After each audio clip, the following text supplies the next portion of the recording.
Pour planifier un voyage magique au Walt Disney World Resort, vous écoutez Destination WDW.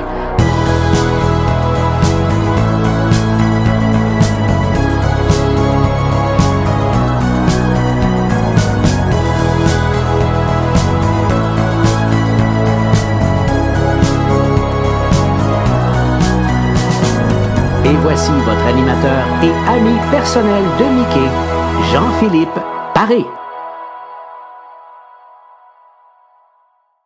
Bienvenue à Destination WDW. Un gros merci pour le téléchargement pour les gens qui nous écoutent en audio.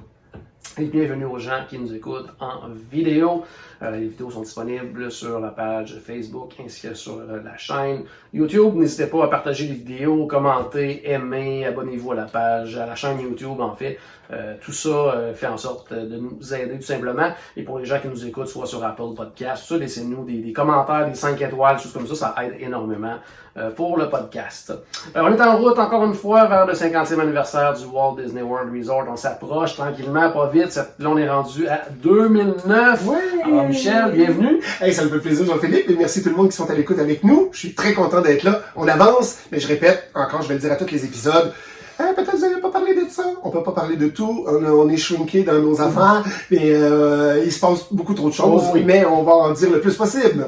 En fait, on commence en plus avec une grosse nouvelle parce que l'année débute en 2009 avec une confirmation, un nouveau parc Disney en Chine. Enfin! Le 10 janvier 2009, le parc n'est pas commencé encore, mais on a eu le OK officiel du gouvernement de dire OK, vous allez pouvoir faire Shanghai Disneyland.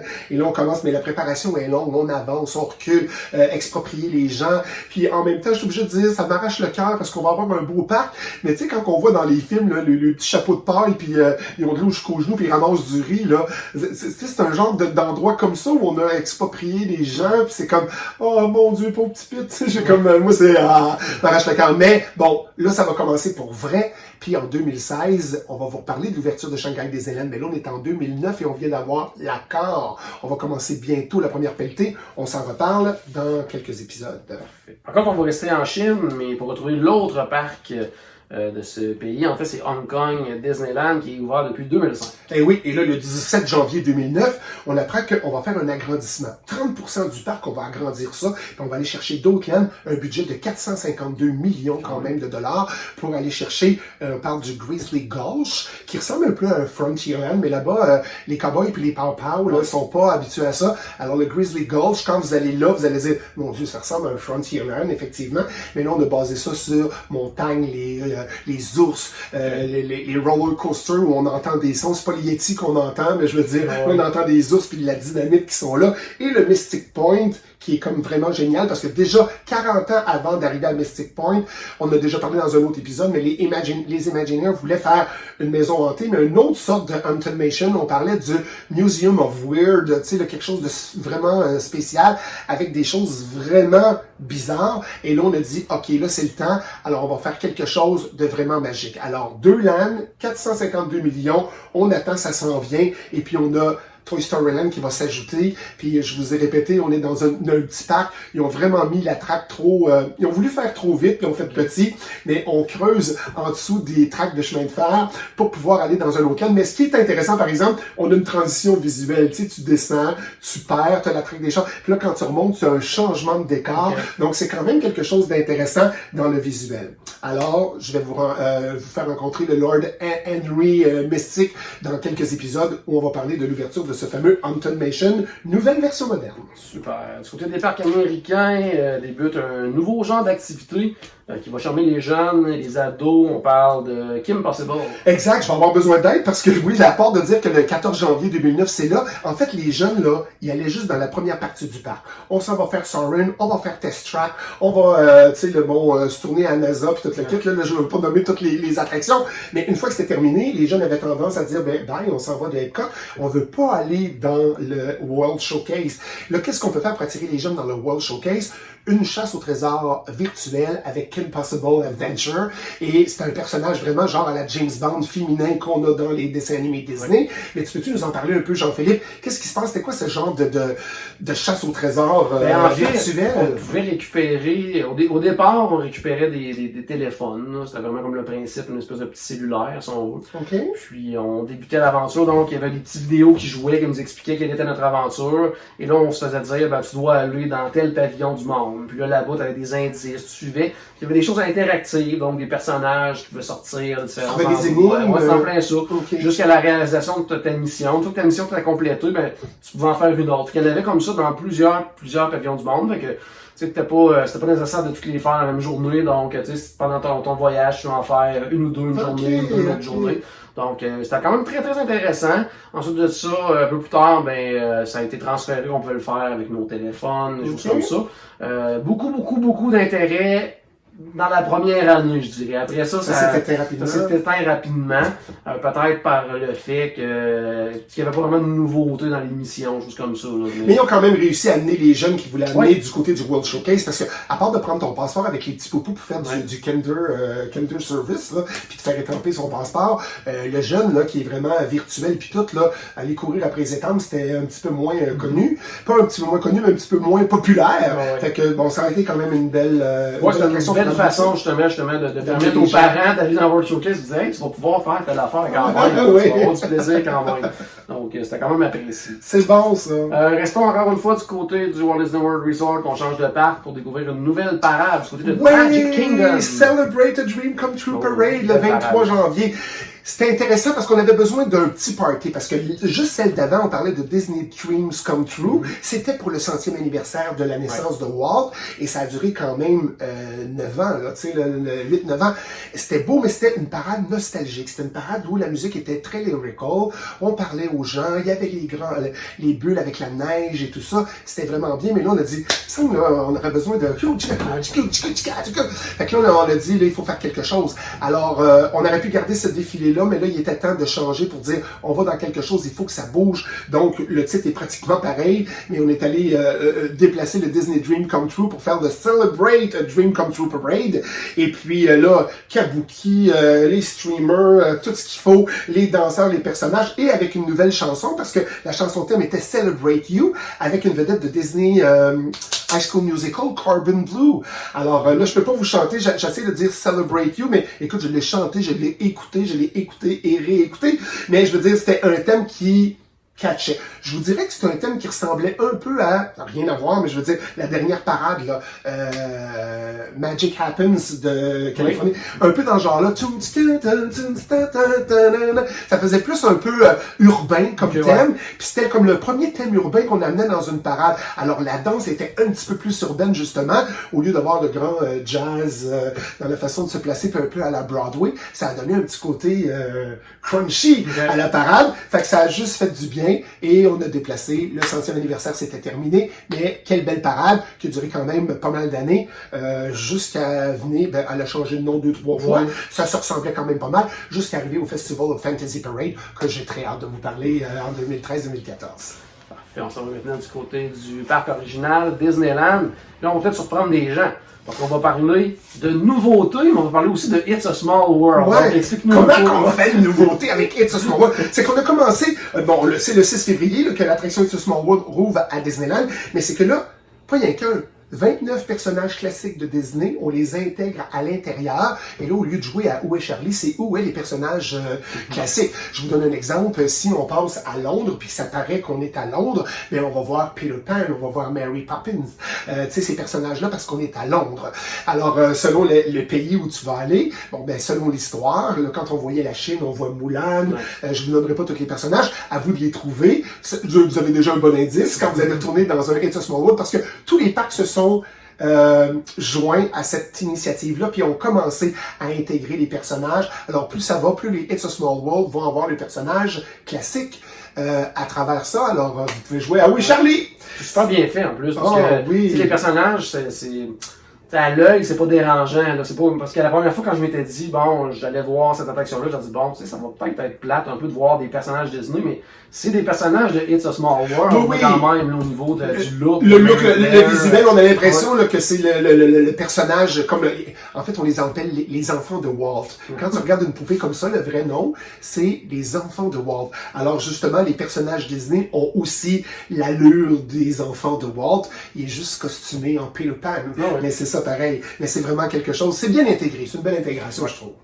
On va parler maintenant Cinéma Pixar qui nous offre une nouvelle production justement en 2009 qui fait sensation au Festival de Cannes. Le film d'animation Hop là-haut en français. Oh mon Dieu, le 13 mai 2009, wow! Parce que là, c'est la première fois qu'un film d'animation va ouvrir le Festival de Cannes. Et quel film qui a remporté plein de choses. On parle de 2 Golden Globes, on parle de British Academy, on parle de Oscar. Alors on est là, c'est notre bon vieux Carl.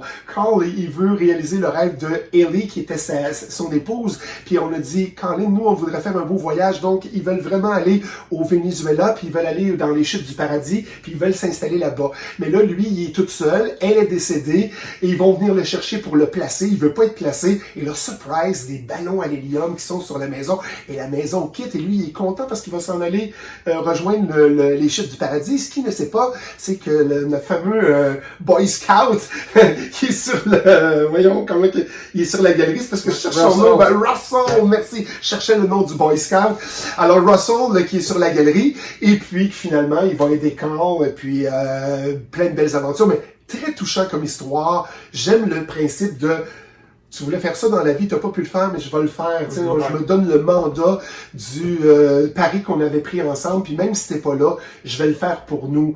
Assez des bons moments touchants, une belle trame sonore qui n'a rien à voir avec une comédie musicale, mais je veux dire, il y a une belle trame sonore, c'est agréable à écouter, à voir, des belles... Toi, t'as-tu aimé ce film-là? Les premières minutes de ce film-là, je pense que c'est les meilleure première minute de tout film de Disney confondu. Exactement. L'introduction est magique. Où on voit la jeunesse du couple, en fait, puis toute l'histoire de leur vie jusqu'au décès. Ah, c'est incroyable. Le film aurait pu être juste cette partie-là. Ça, c'est un bon résumé du film. Puis après ça, on voit Carl qui arrive aux chutes du paradis, puis ça aurait été correct, mais effectivement, les premières minutes du film, quel bijou. Écoute, ça n'a pas de bon sens. Fait que j'ai nommé, on a gagné 2 Oscars dans chaque festival. Alors, on a 6, pas 2 Oscars dans chaque festival, mais je veux dire 2 Oscars, 2 Academy Awards, British Awards, et puis 2 Golden Globes. Alors, c'est un bijou sur toute la ligne. Et là, Disney s'en est donné à cœur joie. J'en parle pas, je le sais, parce que je sais ce qui s'en vient dans les épisodes, là, mais je veux dire, on a quand même mis des spectacles avec cette image-là. On l'a mis quand même Carl en personnage. Il était vraiment cute. C'était un beau character à voir quand même. Ça a été donné une toute nouvelle touche à tout l'environnement Disney là, pour les personnages et les spectacles. On attend toujours l'attraction, par exemple. Un jour, peut-être. On va s'envoler avec les ballons. J'irai aux chutes du paradis. Ah oui, tout à fait. Oui. Mauvaise nouvelle du côté de Downtown Disney en 2009. Puis, Michel, ça te fait beaucoup de peine, cette nouvelle-là. 31 mai, je pleure ma vie. Le Virgin Megastore va fermer. Là, on parle de plusieurs étages. Ouais. Moi, c'était mon bijou. Que tu sois guest ou que tu sois cast member ou peu importe. Un moment dans ta journée libre, tu te dis, moi, je m'en vais au Megastore chez Virgin. Et moi, ce que vous devez savoir, c'est parce qu'il y avait CD, DVD et tout ce que tu veux, mais les importations. Donc, moi, je suis pas à toutes les années allé à Tokyo Disneyland, mais je pouvais me procurer toute la discographie des spectacles et des parades au Virgin. Alors, j'allais là-bas, puis moi, je regardais les shows, puis tout le kit, j'avais entendu parler de tes spectacles, et je savais que quand j'arriverais en Floride, que j'aurais le vrai CD. Ça existait à l'époque, un CD. Moi, j'étais un gars de collection. Alors, moi, je les ai, toutes mes CD de Tokyo. Alors, ça, c'était comme wow. Fait que je passais une belle journée, j'écoutais de la musique, j'adorais ça, aller là. Puis, c'est pas une blague, là, j'ai vraiment pleuré quand j'ai su que écoute, c'est mon magasin à moi, là. Alors, malheureusement, ça va changer pour d'autres choses, mais je sais pas, t'étais-tu un gars qui allait magasiner là, toi, ou pas du tout? Pas tant, mais effectivement, c'était les gars. C'est ça, quand je voulais trouver justement ça, une bande sonore, c'était l'endroit, là, vraiment, là. Il y avait tout. Ça, il y avait tout, là, vraiment, là. Alors que maintenant, on a beaucoup de difficultés même à en trouver, là, les de base classiques du Walt Disney World Resort, des fois, sont moins évidentes à trouver. Effectivement. Ouais. Volet hébergement maintenant, le Disney Vacation Club va offrir des nouvelles villas. Le 1er janvier, puis je sais que Jean-Philippe aime ça parce que je parle des Treehouse. Et que quand on part du Portal Lane puis que vous prenez la ride de bateau pour vous en aller à Downtown Disney Springs, on les voit à notre gauche. Là, puis moi, je suis toujours captivé. Je les regarde et je fais comme, mon Dieu, j'aimerais ça, moi, une minute. Est-ce que c'est juste pour Vacation Club? Ben non, on pourrait louer ça. On peut quand il en reste. Là, il n'y en reste jamais, finalement. Non, il en reste à l'occasion. Mais mais ça peut se louer, effectivement. Puis moi, c'est sur ma liste de choses à faire. Mais est-ce que tu sais, quand on loue un treehouse comme ça, y a-tu un minimum de personnes? Je veux dire, 2 personnes, peux-tu louer un treehouse pour sont fermés? Disney, ils t'empêcheront pas de. Même si t'es tout seul, là, si tu veux payer pour. Ah ouais, si tu payes pour 6. Ouais, ils vont te laisser payer. Il n'y a pas de problème à ce niveau-là. C'est bon. Mais oui, ça, c'est sur ma liste de choses à faire, sont tellement belles. Puis même l'intérieur. Oui. Bon, l'intérieur. J'ai jamais vu l'intérieur. J'ai vu par photo, là, c'est bien, là, mais au niveau déco, il n'y a rien d'extraordinaire, mais c'est vraiment plus le fait d'être justement dans ces petites maisons, dans les arbres, là. C'est incroyable. Vraiment. Sur le bord de l'eau, en plus. Donc, ouais, ça vaut peut-être la peine. Un achat important pour la Walt Disney Company qui va offrir plusieurs possibilités dans tous les parcs Disney sur la planète. Je ne vais pas en parler, mais j'ai pas le choix d'en parler. Le 31 août 2009, c'est l'acquisition de Marvel Entertainment pour la modique somme de 4 milliards de dollars. Écoute, on va parler des détails dans plusieurs épisodes parce que il y a le Avenger Campus qui va arriver, il y a les Marvel Land et compagnie qui vont arriver. Ça pousse partout comme des petits pains chauds. Pas en Floride, par contre. Ouais, pas en Floride. Ben, il va y avoir quand même Gazelle de la Galaxie là, qui va s'en venir. Ils ont trouvé une façon de contourner les contrats. Ouais, je suis convaincu qu'ils vont prendre l'ampleur. Mais c'est bon, c'est dans l'expansion dans tous les parcs. C'est sûr, petit bémol, tu sais, pourquoi je dis ça puis que je graphine, c'est que bon, on a parlé du fameux Bugs Land à Disney's California Adventure. C'est correct que ça soit ça, puis il y a des gens qui connaissent pas tout ça, mais c'est juste que c'est des classiques de Disney. On a acheté Marvel, mais c'est pas Disney qui a inventé les personnages de Marvel. C'est juste là, ma peine, c'est pas de voir, c'est super beau qu'est-ce qu'ils vont faire avec ça, puis ça va activer les jeux, puis youpi, mais on enlève des classiques créés par Disney, par des personnages qui n'appartenaient pas à Disney, qui ont été achetés, et là, voici vos nouveaux frères et sœurs, qui ont été adoptés, puis qui sont là, puis qui arrivent. Alors, famille réinventée, mais on va bien s'en sortir, et je vais bien gérer ça. Ça va bien aller dans quelques instants. Tout va revenir dans l'ordre. Parfait. Lors du D23 2009, Disney annonce une méga nouvelle pour le Walt Disney World Resort. Oui, tout le monde va être content, ça. Le 12 septembre, on est au D23 Expo.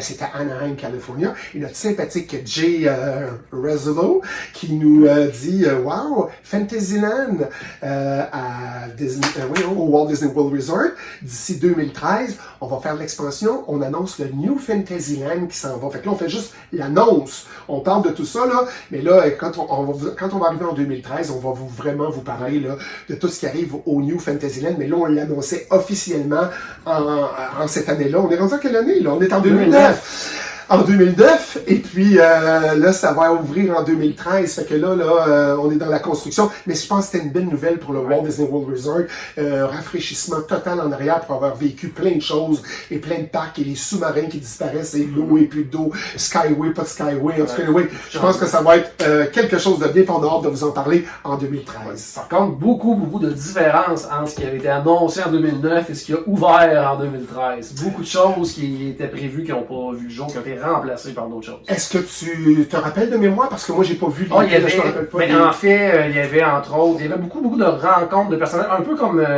Enchanted Tales with Belle. Oui. Le même principe, il était censé en avoir avec Cendrillon, il était censé en avoir avec La Belle au Bois dormant. Okay. Toute la section Storybook Circus, c'était pas ça, c'était supposé être le Pixie Hollow, donc la place de la fée Clochette.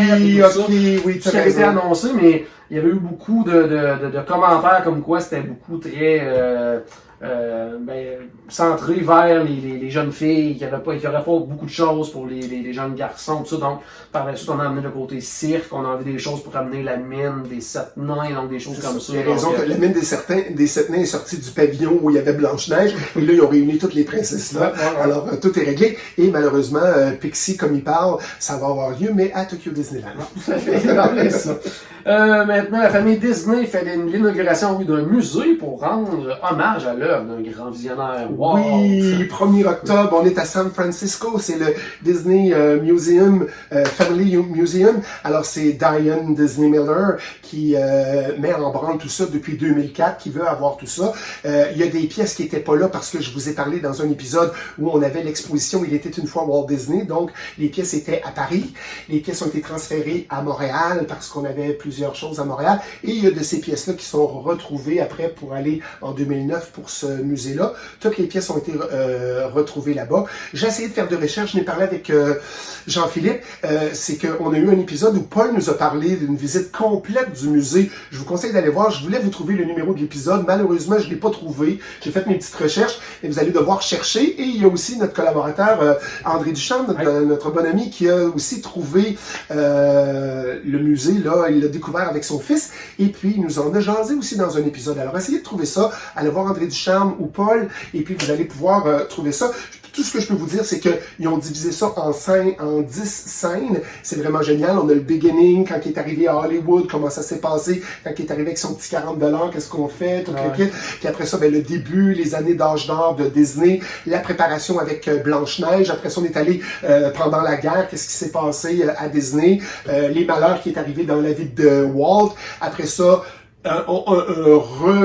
renouveau, en fait, pour aller chercher des bonnes productions, puis on va jusqu'au décès après les parcs. Mais c'est vraiment un beau musée, mais il faut pas s'attendre à un parc d'attractions. Le musée, c'est beau pour les fans de Walt. Tu vas pas là pour voir des characters, tu vas pas là pour faire des attractions. C'est vraiment un musée qui est dans un coin isolé, très petit, c'est une manière de parler, là. On est habitué dans le méga, mais tu tournes une petite rue, puis l'autre côté du pont de San Francisco, puis on arrive au musée. Il faut vraiment être un fan pour aller là-bas, là. Mais c'est quelque chose à voir. Je suis obligé quand même de dire que sur Internet, vous pouvez quand même trouver, là, si vous voulez aller voir un peu qu'est-ce qu'il y a, on voit de quoi que ça a l'air. C'est ça. Alors, on finissait avec ce musée-là. Alors, on a déjà complété. Non, il me reste une question, moi, Michel. Pour compléter l'année, la sortie d'un film pour Disney, La Princesse et la Grenouille, qui va avoir son attraction. Ah ben oui, je vais vous en parler de La Princesse et la Grenouille.